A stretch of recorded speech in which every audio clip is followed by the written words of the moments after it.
Well, it is my pleasure to be joined today by Kyla Scanlon. Kyla is a financial educator, a New York Times bestselling author, one of our era's most influential voices, making sense of money and markets for the rest of us. And she famously coined the term vibe session before most economists would even acknowledge it was real. Kyla, it is such a pleasure to meet you. Thanks for being here today. Yeah, thanks for having me. I have to tell you, I'm kind of a fangirl. I've been admiring your work for a long time, and I'm very excited for this audience to get to know you and your work. Um, Um, appreciate what you do. You help us understand and connect the dots in a really um, elegant way. so do you. Oh, that's nice. Thanks.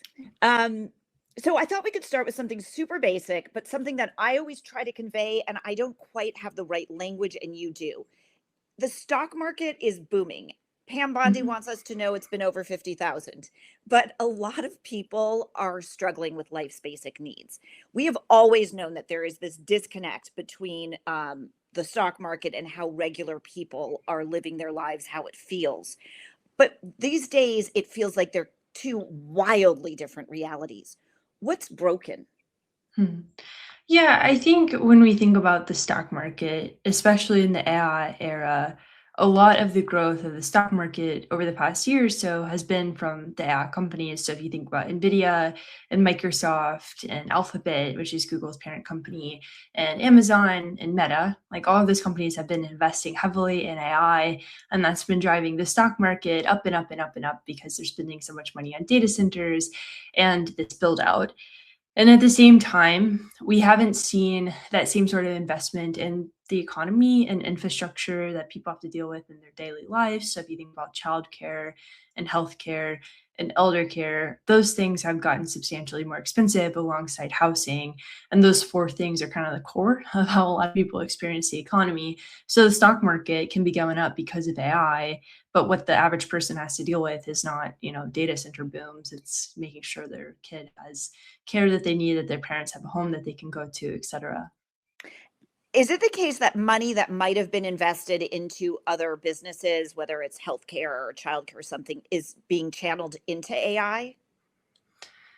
Potentially. I mean, I think the big tech companies where a lot of this money is coming from, they're always going to spend it on big tech build outs. So, for example, Mark Zuckerberg spent a ton of money building out the metaverse, named his company Meta to reflect that. I don't know if that money would have been invested into infrastructure at a large scale. I know he does some charity work, but I don't think you can think of it as sort of like an apples to apples comparison. I think with some of the debt issuance that these companies have been doing, so a lot of the data center financing is now being done through bonds. So the companies are issuing debt to build these things out. You could make a small argument that that money that is now being issued via debt could go toward other projects, but that's a tough argument to make. Money's confusing with that. Right.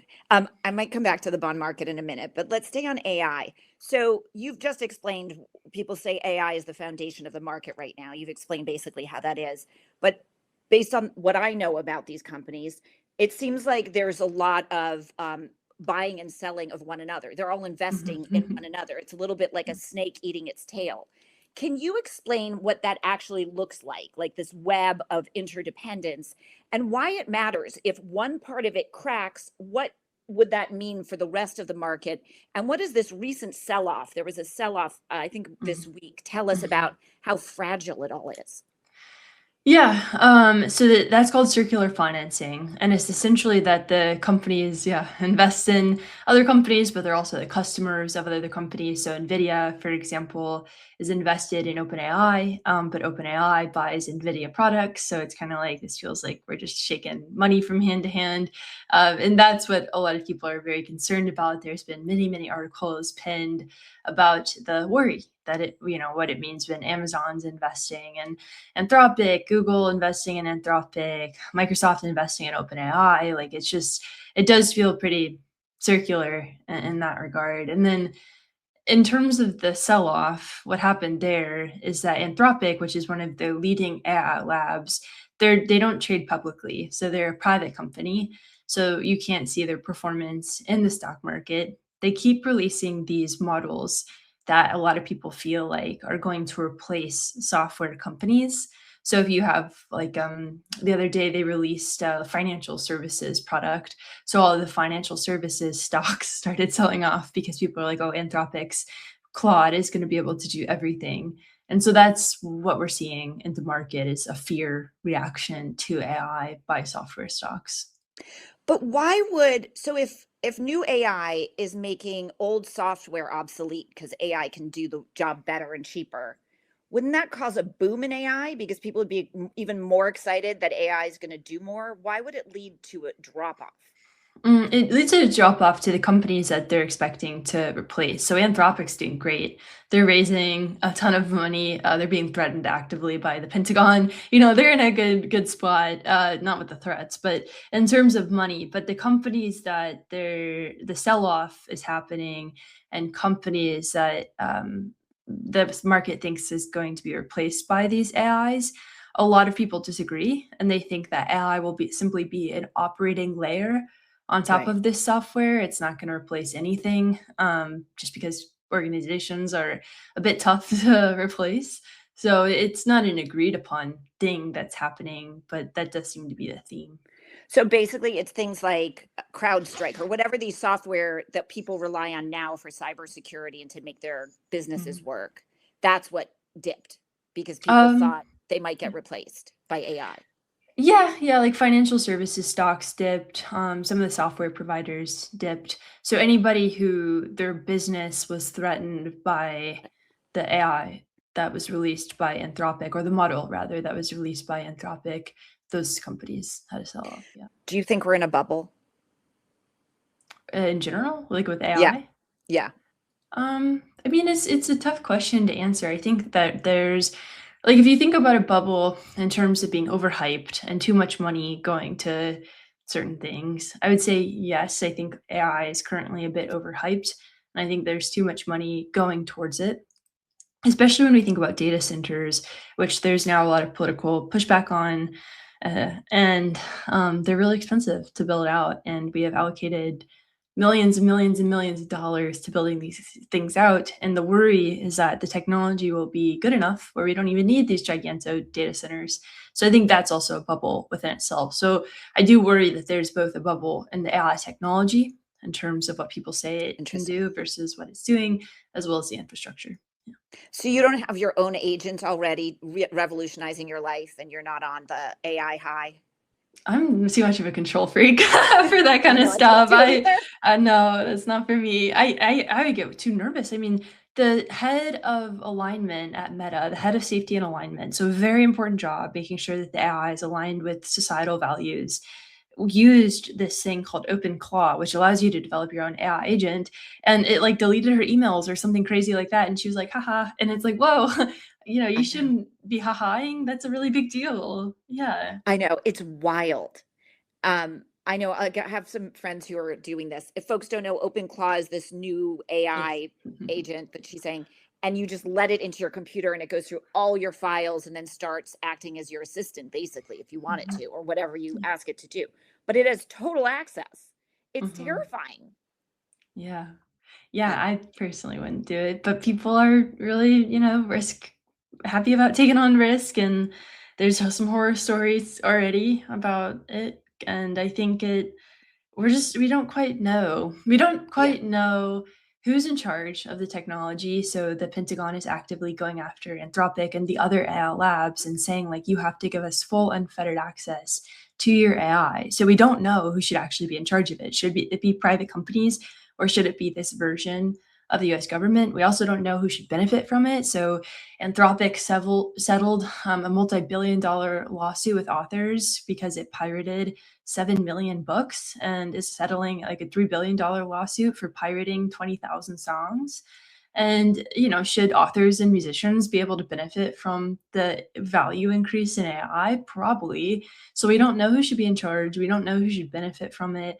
All of these questions. And that's why a lot of people advocate for slowing down and saying, like, we don't need to be moving this quickly. But that's not popular in terms of making money.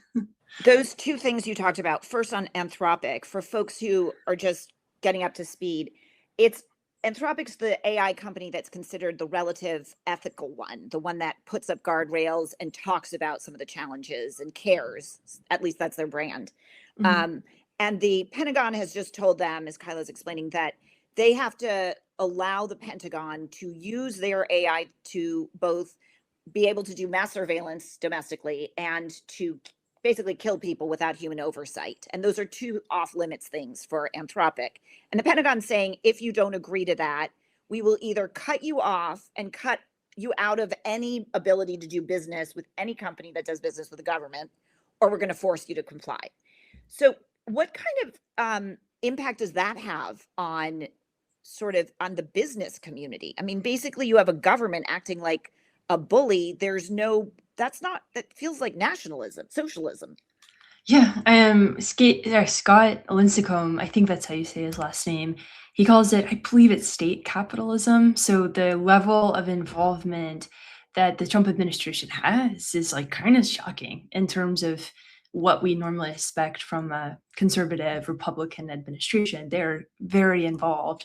They own some intel. They're actively, I think, navigating this new media deal that's happening, Netflix, Warner Brothers, Paramount. So they're, yes, very, very involved. And if they start to control the AI companies and demand certain things, I think that is going to bring about a lot of concern, and people will find alternative models to use, like China's DeepSeek, I think, could become increasingly popular. So it would be very bad, I think, if the U.S. government took over in that way. You think DeepSeek could gain popularity here in the US? Unless it gets like banned, I guess. But yeah, because people would want a model that is not, hypothetically, isn't monitored by the government. No, just by someone else's government, right? That's true. That's I true. mean, it's like, uh, and now Grok is classified access. It's all insane. One small note: you mentioned all these artists that are in a lawsuit and authors with Claude and Anthropic. Um, James Talrico, who's the candidate for Senate in Texas, has a Yeah. proposal that it should be made, profits should be dispersed to the public. The public should have some share in the profits, the same way that people in Alaska have some share of the oil because it's communal value, and that AI is based on our collective value that we've contributed. And so the Mhm. people should have a share of that. Do you They have would any probably. reaction to that, or It too makes a crazy? lot no, I mean, it makes a lot of sense, but that's what people have been arguing forever. If you think about social media companies, the data harvesting that they've done on the average person is extraordinary, and AI will allow that at an even bigger scale because of the emotional intimacy that it encourages, and the way it can invade your computer and start sending emails in your name. So I think it makes a lot of sense that there would be some element of distribution, especially if AI is going to, take over the white collar workforce and eventually the blue collar workforce. You would hopefully see something like that, but that has been historically very unpopular in the Yeah. United And States. you need government that's willing to engage in oversight, which we don't have at the moment. You have coined the term, which taking a hard turn here. Everybody can Okay. take a hard turn. You coined No the more term, AI. no more AI, gamble America. The idea that we Mm, basically turned the economy into a casino, and young people betting on crypto and sports and Kalshi. I can't tell you how many people were asking me my bets on the State of the Union. And I'm like, I'm not mm, betting, I'm reporting. What? yeah. Um, and they're doing that instead of, in many cases, saving in the traditional way, if they even have anything to save.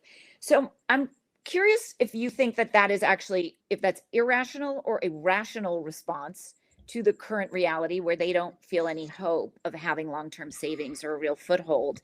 And do you think it's transient? Is it just a reaction to this moment in, the Trump's America?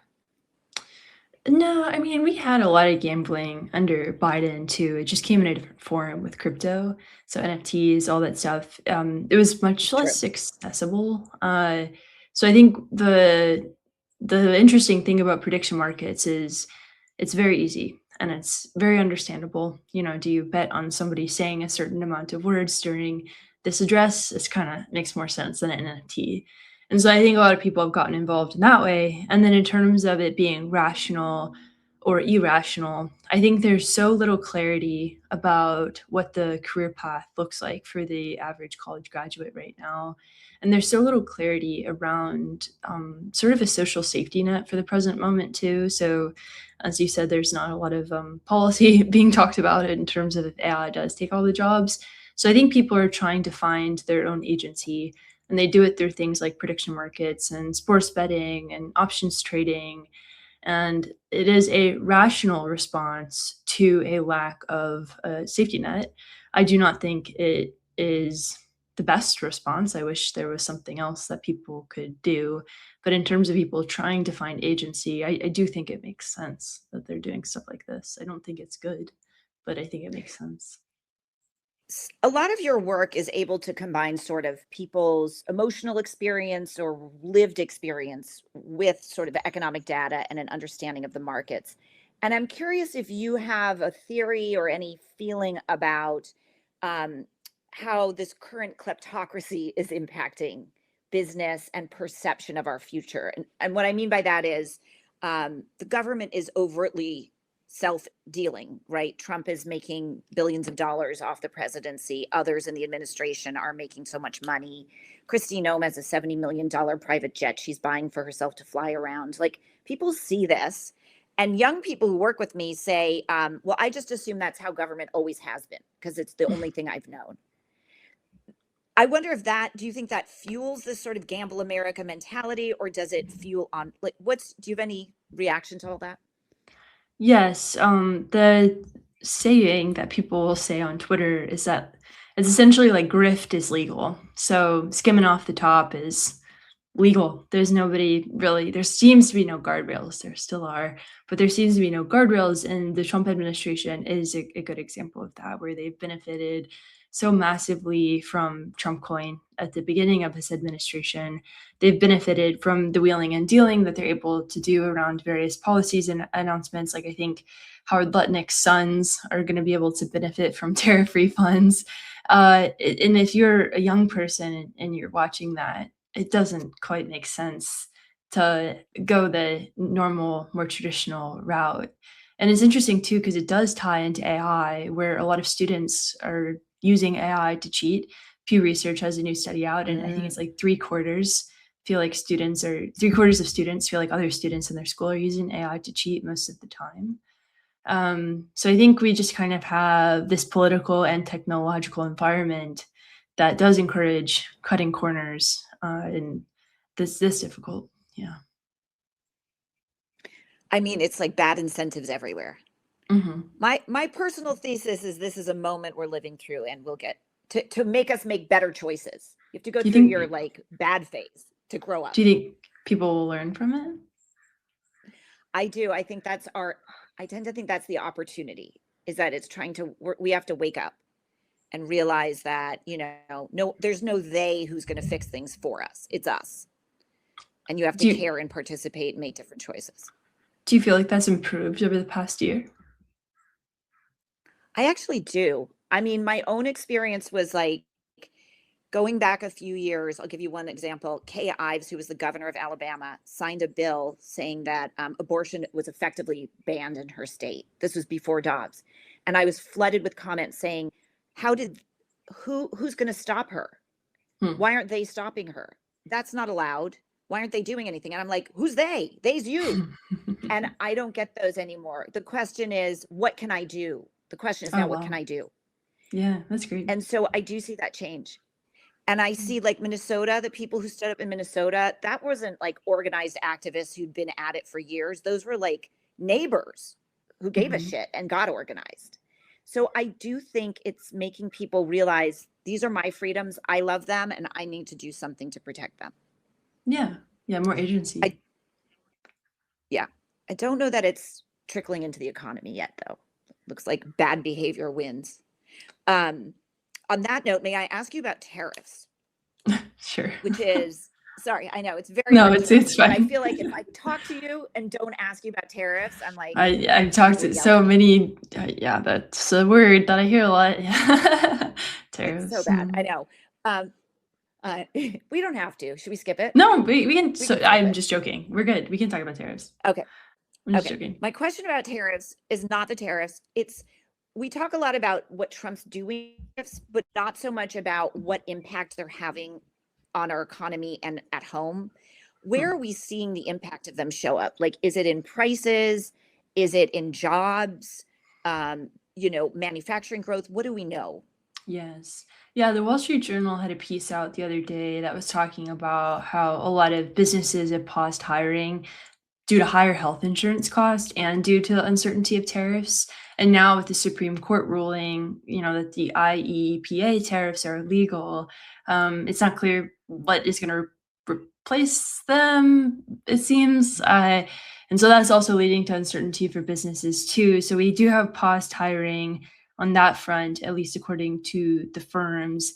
And then it is still an extremely high tariff rate, even without the IEEP tariffs, like the highest post war ever, I think. And so that's really expensive for businesses, and they have passed those costs off to consumers. And the problem with that is that if tariffs do ultimately kind of go away and the rate normalizes, businesses are quite unlikely to lower their prices.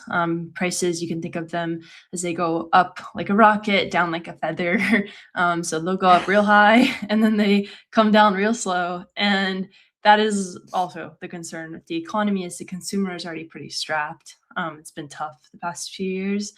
And so you have businesses who also might be getting all of the refunds that were paid by the consumer. Whereas the consumer should probably get some of that money, not the businesses, because the businesses pass that cost on. Wow, Mm, yeah, that's so interesting. So when the refunds, if they come, they're not if coming they back come. to us. That does not seem to be the plan. That could change. I mean, you never know. Like if, but right now it would probably go to the businesses. But the Supreme Court wasn't clear about how refunds should happen, if they should happen. So it's another point of uncertainty. Yeah. Um, Mm, Gosh, it's such a mess. So you called it a vibe session a while ago. We were in a vibe long session. time. Yeah. Where are we now? What would you say we're in now? Yeah. The vibe session was actually about 4 years ago. It's So I been that mean, long. it's been Oh so my long. God. 2022. Yeah. July 2022. But doesn't it But feel like time collapses? Anyway, go it ahead. did.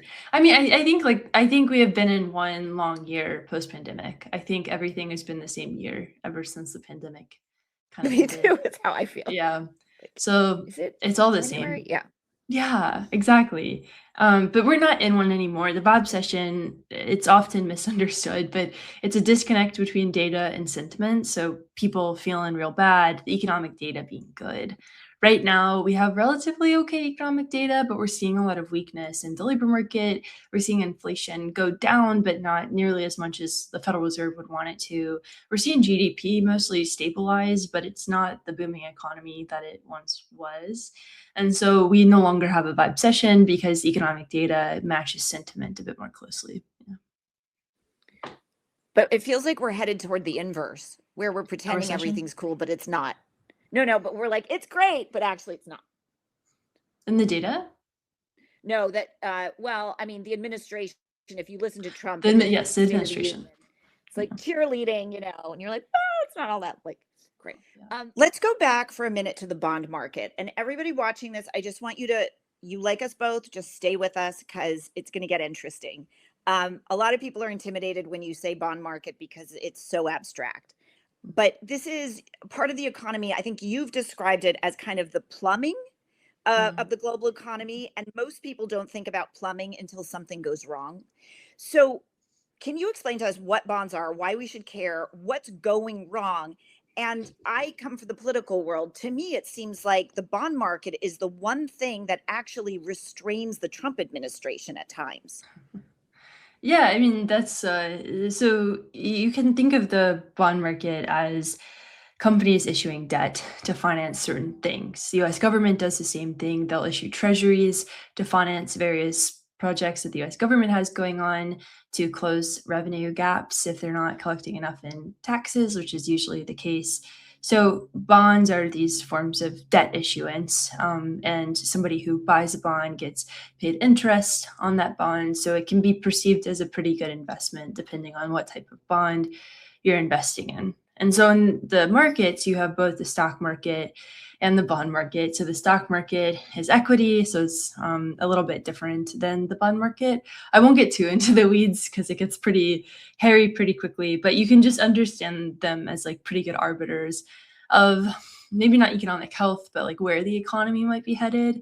So the stock market kind of reflects what companies are doing the best. The bond market does something relatively similar. And yeah, the bond market has boomed, and the US Treasury market, particularly, is very important because government debt is an indicator of how stable that government is, right? So every government has a credit rating. You really want the highest credit rating possible. The US doesn't have the highest credit rating possible because of the shutdowns that happen. And the bond market can discipline politicians. So we saw this with Liz Truss and her mini budget. Is gilts, which are UK bonds, had a big sell-off because the bond market was not happy with Truss's mini budget. And essentially the bond market kind of kicked her out of office because there was such a big reaction. Donald Trump is pretty similar because he will make policy decisions based on what bonds do and what stocks do. Like if there's any movement anywhere, he will change course, like how he did on Liberation Day about a year ago. Yeah. So yeah, that's the discipline of the bond market is these companies owe you money. And so bondholders are able to really tell people what to do. Would you tell us a little bit about yourself? What are you working on now? Yeah, so I'm from Kentucky originally and moved out to LA during the pandemic in 2019 to work for a company called Capital Group. The pandemic hit a couple months later, and I decided I really wanted to do economics education and went to go work at a startup for a little bit to focus on that. And then I left to make videos full time and worked in crypto a little bit too, and had the opportunity to write a book called In This Economy, and that came out about 2 years ago. It did pretty well, and it's been really fun to go on tour with it. And now I'm working on book 2, which is about the economic ladder and what does it look like to grapple with political and technological change as a young person, and how should you think about big life decisions financially. So that's Mm. book 2. Yeah. And then, yeah, working on my videos. I write for the New York Times opinion section quite a bit, which is really fun.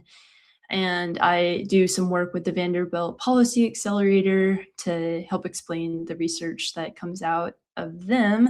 And then I also make some videos for Foreign Policy as well, magazine. So it's very fun. Yeah. Mhm.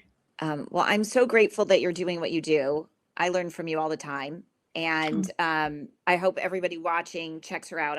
I'll include all her links so you can find her newsletter and her book and her socials. And thank I you. would love to keep the conversation going as the economy does this over the next however long. Yeah, yeah. Hopefully it stabilizes soon. But yes, Hopefully it happy won't, to right? keep Yeah. talking. Right. Yeah.